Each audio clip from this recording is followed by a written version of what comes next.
Good evening, Crawley fans, and welcome to the first episode of In Focus, a mini podcast series where we're going to sort of chat to a few of the players and find out more about them and their season so far. And I'm delighted for the first episode that we're joined by Toby Mullarkey. Toby, how are we doing? Yeah, all good. Bit nervous. It'll be fine. We'll just have a little chat about sort of your time at Crawley so far and also a bit about your personal life as well. So to kick things off, how has your time at Crawley been so far? It's been a few months now, isn't it? Yeah, you know what?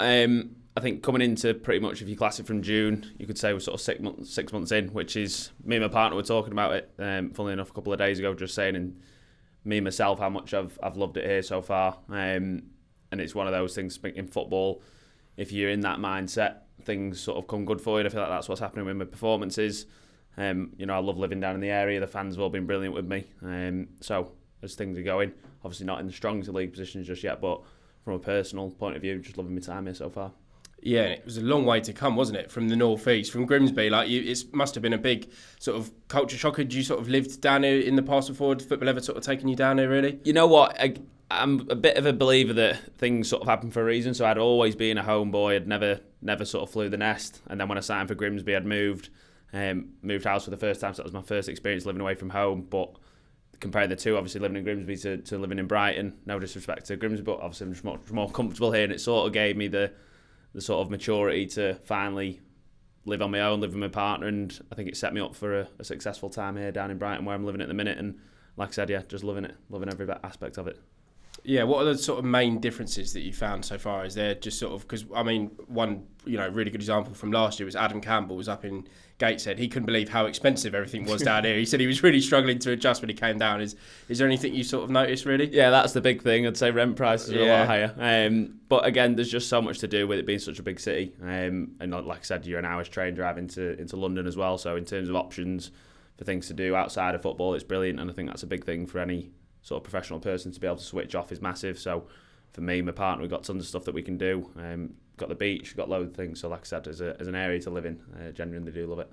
Yeah, and you had a bit of a helping hand, didn't you, when you came down here? Because as we're about to see, you signed with your mate Gav. He came down with you on the same day. I think that's one of the most unique sort of stories that we've had here at Crawley in terms of two guys who are obviously really good mates from Grimsby signing for the club on the same day. How much easier did that sort of process make it? Coming to a strange place with one of your best mates. Yeah, I mean, it's strange looking at the photos because my hairline's a lot better now than it was there. After a visit to Turkey really well. Summer.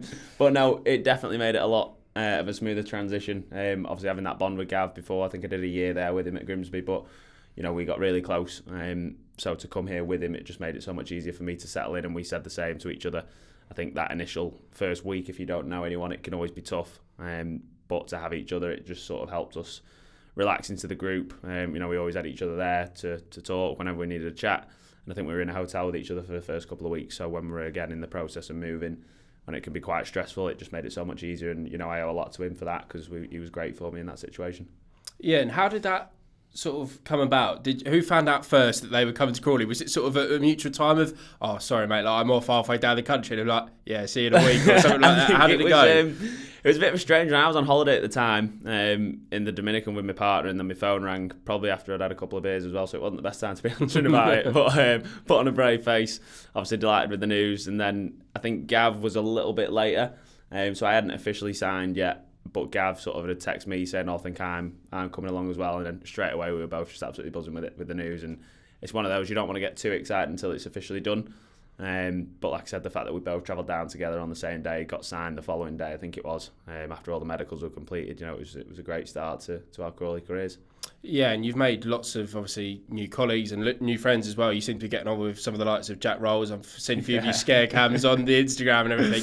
How have you found the sort of rest of the lads? Because obviously you've got that one friend, as we spoke about with Gav, straight off the bat, but how have you been finding everybody else? Yeah, absolutely love it. I genuinely, it's one of those in football I always like to be liked in the dressing room. So I want to try and create a relationship with all the players, so it can, don't get me wrong, it can be more tricky with others than other players, but I think as a collective the dressing room is really good, and it's really easy to get on with people. We do stuff outside of football, and I think again the likes of Jack and Harry, they've always been really close, so they've kept together, and the fact that they've sort of welcomed me in with Gav, but even the young ones like Charlie Barker, he's only young, he's 21, but he's got a huge personality, huge character, which are the sort of people that you need in and around the football club, so it brings that changing room vibe together, and like I said, it's really, really good to be part of it.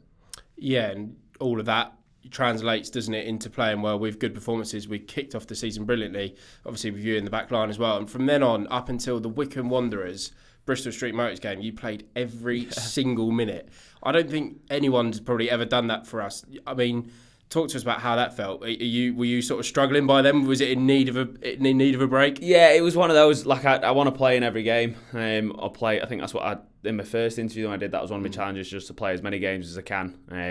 And I think there was a point where it was sort of back to back. I had a little bit of a niggle in my back, and it was just getting a little bit much. And I think it came to that sort of time in the season. I remember speaking to the gaffer and just saying, like, can I take that Tuesday off, have a rest? Because we'd done, I think, back to back Saturday, Tuesdays. So the games would come thick and fast. So thankfully, a little bit of a breathing did me the world of good. Could get rested up fully, have a couple of days off from training, and then give myself a chance to sort of have a physical and mental reset and go again. Yeah, we'll talk a little bit about sort of your personal life later and the sort of stuff you do about eating healthy and sort of keeping active and keeping fit. But that's a great advert for yourself, isn't it? If you do that, you'll be able to play every minute, no problem. Yeah, I mean, that's the dream. Obviously, in my position, centre half, the longevity of the career is a big thing. You can potentially maybe stay in the game longer than other positions. So for me, I will always be forever grateful that I'm playing football full time. So I want to stay in it as long as I can. So again, looking after myself, looking after my body is a big thing that I put a lot of emphasis on. Yeah, let's talk a little bit about the start of the season. Obviously, off to a flyer, weren't we? 2 wins from 2. Obviously, opening day here against Blackpool, and then away at Cambridge. From that point in, it seemed that we were set up in such a sort of great position. And then it sort of got a little bit tricky, didn't it? We had obviously a good experience going down to the Amex, played really well that game. Definitely shouldn't have lost 4-0. So how did you find the start of the season? Because we went from such a high with the first 2 games to sort of finding ourselves in a bit of a sticky patch, didn't we? Yeah, it was a really tough one, in all honesty, because we had that initial buzz of winning the first game, going back to back, and then obviously beating Cambridge as well. And I think people were speaking about it on Twitter and social media. It was sort of creating a bit of noise. And then we had a real tough run of fixtures. I think we played the top 7 teams, all in the top 10. So again, if you look at it last year when Crawley were in League 2, you'd never have been expected to win those games. But I think with the start that we'd had and the results that we put together, I think there was a bit more pressure on ourselves to get results and performances. I think the thing that we always preached about was if the performance is there, we know eventually the results will come. So for us, obviously we were still putting in performances, albeit fair enough the scoreline didn't reflect that, but we knew that over time, if we did keep putting in the consistent performances, the results have come and the results have turned like they have done in recent weeks. Yeah, and obviously you have so many factors that you have to deal with, as a footballer. But then when you're in the sort of middle of that tricky patch, or just at the start of it, throw in a brand new manager, and it must be difficult, because obviously for some of the players who were here last year, they'd have Scott for a while, but we were all familiar with what Scott's sort of ambitions were and the way he trained and the way he played, and then you sort of you have that period with obviously Gladys in charge. It must be difficult to sort of lose someone who's so respected around the club and around the town, because as a new player, you've only had sort of such a snippet of of time with him. Yeah, I mean, and again, funnily enough, I spoke to the gaffer now, Rob, a couple of days ago about it. I think for him coming in, it's probably one of the toughest jobs for any managers to take, in terms of the job that Scott did when they were favourites to get relegated, has took them up. And the players that were brought in and the relationship they had with the fans, it was always going to be a really tough job for any gaffer to come in and to take the reins over once he'd left. Sorry, should I say? But I think you can see now the sort of the fruits of his work and what him and the coaching staff are bringing. That again, the connectivity with the fans is coming. I think sort of performances, even the sort of the loudness of the crowd the last few games, everyone's been singing off the same hymn sheet, and that's the big thing.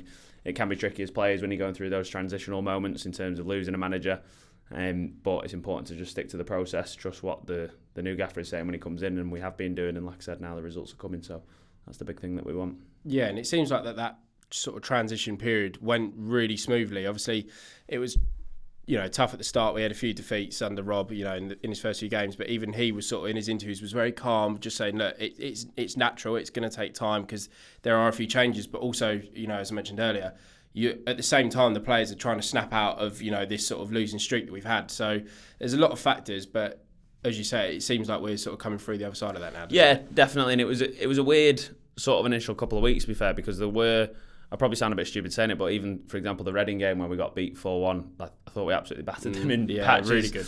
And then again, we've had other performances in those first couple of weeks where we'd absolutely battered teams and just things hadn't quite fallen for us. So we knew as players that things would turn. Obviously, there was things that we had to tighten up in terms of defensively, being a bit more clinical in both boxes. But again, that's credit to the coaching staff and Rob as the gaffer for sort of keeping that level head, staying calm, like you said, when he's doing his interviews, because that sets the tone for us as players. And then we've essentially just got to go out and do what he's wanting us to do. And if we trust the process like we have been doing, then things start to turn. Yeah, and adding to the sort of frustration, it must be hard for players when you play so well, like you say, in that Reading game, come away with such a sort of heavy scoreline. But then you look at the Lincoln game, probably wasn't the most clean of performances, but got the job done, won 3-0, and all of a sudden we're heroes again. But it must be tricky, because you just feel like in the other games you probably actually deserved it more, and it shows the amount of points that we could have had. Yeah, I mean it's a funny game, football, obviously, especially with social media these days and how big it is. You can't miss it when a game's finished. It comes up. You don't necessarily want to see it, but you'll see fans' reactions and stuff. And you as players know that essentially, I think we probably played better when we got beat 4-1. As ridiculous as that sounds, we probably played some better football against Reading, getting beat 4-1 than when we did against Lincoln. But that's how football can work. The difference there is obviously we kept a clean sheet, we tightened up defensively, and we've sort of scored 3 counter-attacking goals, which is a bit different to how we've sort of been playing in recent weeks. Again, the big thing for us is just keeping that togetherness, trusting the process, putting in the work on the training ground, and the results will come. Yeah, and then throwing the FA Cup to that as well. Obviously, those games are always sort of down as potential banana skin. Obviously, us in League One, Maidenhead in the National League. So people are naturally looking at us going, "Oh, we should win that." But also, there's a lot of media noise about a potential upset. Obviously, at that point, we'd only won one of, I think it was the last maybe 8 or 9 games. So does that have any effect to you going into games like that?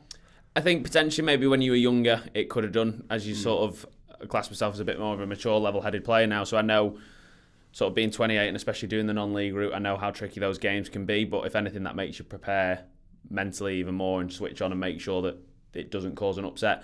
And don't get me wrong, it's probably one of the toughest games we've had this season. You go there, people expecting a banana skin or a potential banana skin, not necessarily the loudest of crowds in terms of obviously playing at a non-league stadium, pitch not necessarily as good as what you're used to.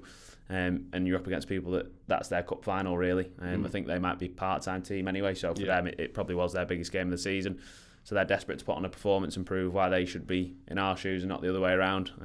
So to get that sort of done and over the line, again, I feel like that was potentially a game that sort of swung the momentum for us. It showed a real togetherness in terms of a team, the management staff, the fans all being as one and all together, and thankfully, like I said, got it over the line and didn't let it become a banana skin and through to the next round.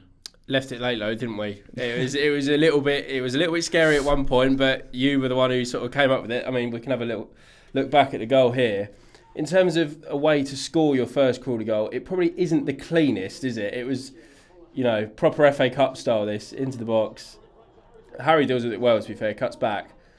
The best bit about that is that Tola blocks it, I think, from Swanee initially.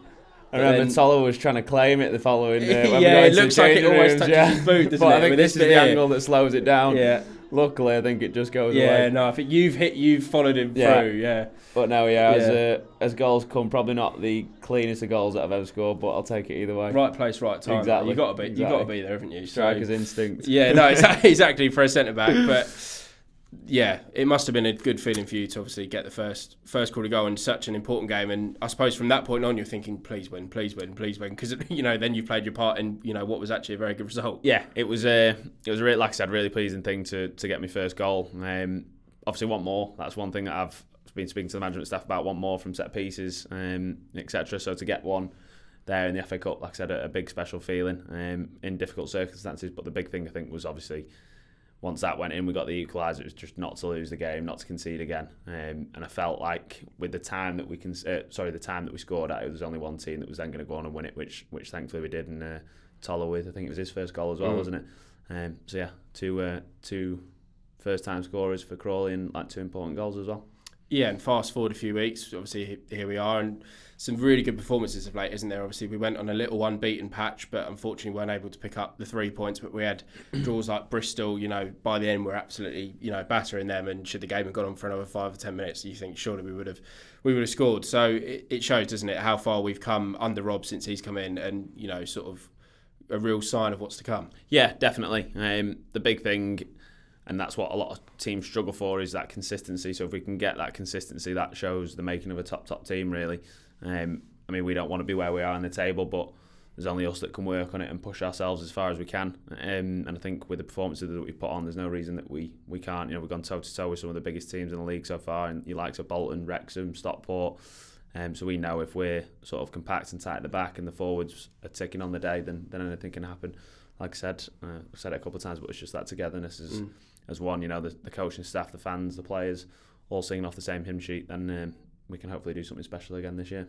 Yeah, and it's easy to say that you and the defence have done your job over the last few games. Obviously, we had Connell in goal as well. Brilliant performance against Bristol Rovers. But in terms of that, we've really sort of tightened up at the back as a defensive unit, isn't it? Is that, do you think, because you're playing more consistently with the people at the back? Because at the start of the season, you were constantly swapping out, weren't we, of people who were injured, coming in. But sort of you, Joy and Charlie now have, formed a real sort of partnership with that back three. Yeah, and that's what, funnily enough, we spoke about it the other day as a back three. That's probably the most continuity, is that the right word? Yeah, continuous, that we've had as a back three. So to be able to play sort of with each other, we've got that sort of freedom to stay confident and keep doing what we need to do. Now, don't get me wrong, we push each other in training because we want the best from each other, but I think as us three at the minute, especially Charlie in particular, filling in for Josh once obviously we got the news that he was going to be out for a bit. Charlie's taken that in his stride and has come on leaps and bounds. So for us, it's just about staying compact, staying together as a unit, and like I said, keeping the ball out of the net and keeping as many clean sheets as possible. Yeah, and you played your part on Saturday as well. We're going to take a look back at our goal against Rotherham. It wouldn't be fair to not talk about this because the pass is unbelievable. We'll see another angle of it. This is obviously from behind. And you think, it's a really good ball into the box. But it's not until you watch the angle from above the goal. It's really good that we've got this now this season, that you can see you've curled it round 1, 2, 3, 4. When you're thinking about it in your head, does it go that well from the start? It did, to be fair, when I was watching it. It just opened up so nicely for me, and I clocked it as soon as I think you see my head lift up there. Clocked Swanee straight at the back stick, and it's a great run as well. Yeah, isn't it was. He's peeled off him. I think Steve Evans, the manager, mainly battered the defending, but I sort of thought it was quite a good ball. No, you can't take anything away from the ball, and it's obviously a good finish as well. But yeah, is that something that you've been sort of working on a little bit more, trying to get in those attacking areas? Yeah, that's something that we've been putting a lot of emphasis on. We've had a lot of possession in recent weeks, and I think in terms of the detail that they've been putting into the sessions, the coaching staff and Rob, they've been speaking about crossing zones a lot. And when we're in that final third, we want to keep territory and sort of regain the ball. But if we can put the ball at risk, we'd rather lose it in their box and sort of the middle of the pitch, where we're more at risk to conceding. So that's something that was definitely spoken about, sort of putting more dangerous balls into the box, and thankfully got into a few of those opportunities. Don't get me wrong, we'll probably get some of them which I'll shank out for a goal kick, but that one on the day was perfectly placed for Swanee to go and tuck away. Yeah, and you're not opposed to a forward run, aren't you? I've seen a few times now, you have the ball in the middle, you're looking for that pass, but then the space just sort of opens up, so you do take it. Is that something that you've sort of taken pride on in the last few years, having that ability? Yeah, definitely. I think that was sort of brought to me initially when I was a youngster in terms of Crew Academy. They wanted technical players, and not necessarily got much defensive coaching, but all my sort of teachings when I was young was all about having the ball at your feet. So I've always been comfortable having the ball, and then again I've been quite lucky that most of the teams that I've played at have been sort of possession based teams, probably bar last year where we weren't necessarily, but it suits me to a T. And like I said, when I have got the opportunity to step out with the ball, if the space is there for me, as the gaffer says, then I need to take it and use my size and sort of physicality to gain the yards. And like I said, if it opens up a crossing opportunity like that, then that's even better for me. We're going to talk a little bit about your personal life now. First question is, are you doing Movember? You know what? I'm not, but it's just an excuse for me to do it. So if anyone asks, I've got to do Movember. No, I was because we got the photographer sent me this picture on Saturday, and I was like, oh no, if we missed the fact that I was going to ask you if you've got like a link to donate. I might have to do it now, so because there's a couple you've kept it now as well. To be fair, so I might have to put something on my socials and just get a few. I mean, we were supporting the campaign anyway, so it worked quite well that you sort of came in with a bit of a tash, but. I was thinking, oh no, we missed this chance to promote Toby's donation page. Potentially do this now. He's left it till the 27th of the month, and then it's too late. But yeah, no, I mean the hair's done well as well. Hair's coming on a bit, still patchy in parts, but if you compare it to what it was back then, look at the receipt on that now. I look like I'm about 35 now. It's done well. It's done well. Come a long way. I want to talk a little bit about your sort of social media background because it's quite rare that we sign a player in the window and they've got more followers than the club, but hands down. So it's obviously quite exciting for us because we can do things like this and we know you'll be really good at it. How did the sort of media stuff start for you? Because obviously it was a long time before you joined Crawley. What inspired you to do that? It was a bit of a strange one, really. So I got released from Crew and obviously fell into part-time football, and I wasn't necessarily working. I was doing little bits here and there.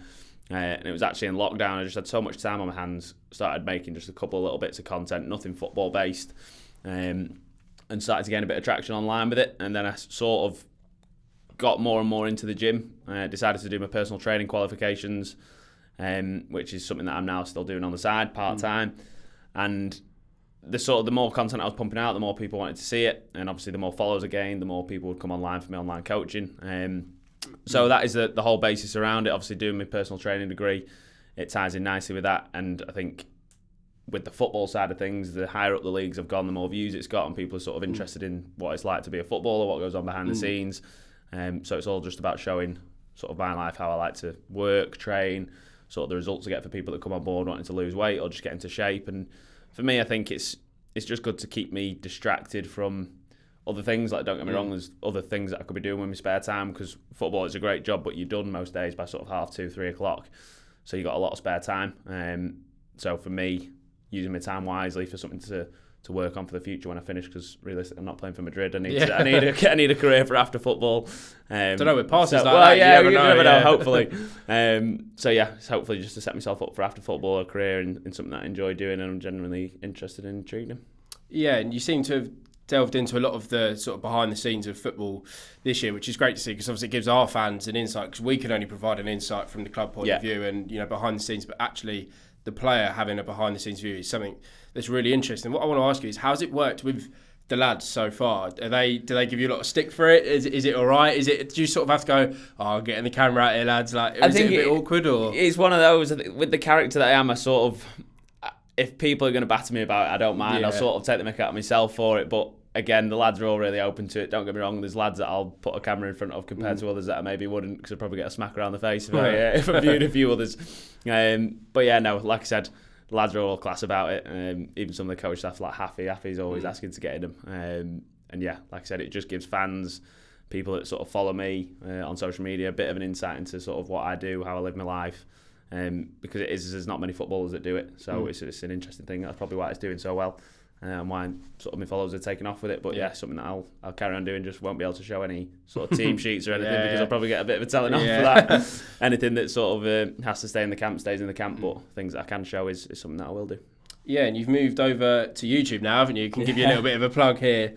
So obviously you started a lot with the sort of short form stuff, but I mean, you've got there like your latest video is 22 minutes long. So how have you been finding that move to sort of the longer stuff? Because is it more difficult? Because like obviously you're training, and then you've got obviously your personal training stuff on the side. So it must take a long time to sort of get ready. It is. It's a lot harder, to be fair, in terms of the Instagram and short form content. I can just pump out really quickly, whereas this is a bit more planning, sort of preparation and editing and stuff like that. But I do sort of like putting them all together and making the longer form videos. Like I said, it's not quite kicked off like my Instagram and social media did with TikTok and stuff, but you've only been doing it for a few weeks. That's what I mean. I'm 2K is not if bad I can get it to where I want it to be, then like I said, I'll be hopefully running Ben Foster for his money.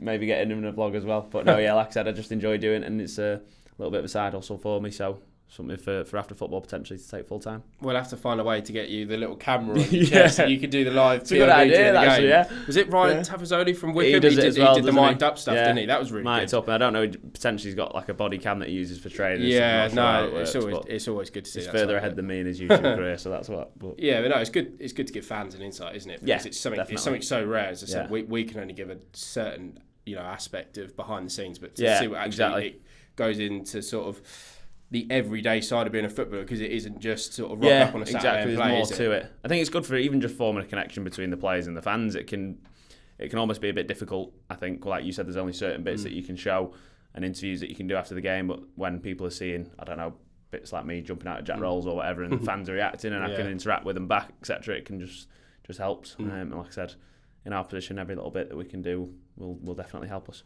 Yeah, and it helps fans build a connection, not just with yourself, but as you say, with the other players as well, because where we've had, I think it was quite unique, the sort of high turnover we had in the summer. It does take time for fans to build relationships, but when you're actually showing the sort of personal side to yourself, it can make it a lot easier, can't it? Yeah, and I think that was probably the toughest thing about coming to Crawley. Obviously, we knew as players, I think before I came, I think pretty much everyone had left, or a lot had left. So we knew in terms of the pressures, I'd already seen it on Twitter in terms of people comparing me to sort of Will Wright, for example. And you just want to do your best as a footballer, as a player, and as a person. So it's always going to be tough, especially after the season that they had last year. But I feel like the last couple of weeks, things have started to turn in terms of, again, connections with fans and players. Charlie Barker going and giving the Jurgen Klopp at the end. Little things like that makes a world of difference, yeah. Right, I think we're going to leave it there. Thank you very much, Jordan. Did you enjoy it? It was really good. I to do it more often, settle down a bit from the nerves at the start. Exactly, yeah. Ran smoother than I thought. Other than I don't even know what my word was. Continuity or someone whoever's listening can tell us in the comments. Continuity, that's the one. Got there in the end. Yeah, no, perfect. Well, Crawley fans, you can let us know who you want to see on the next episode of In Focus. But for now, thank you very much, Toby. Thank you for having me.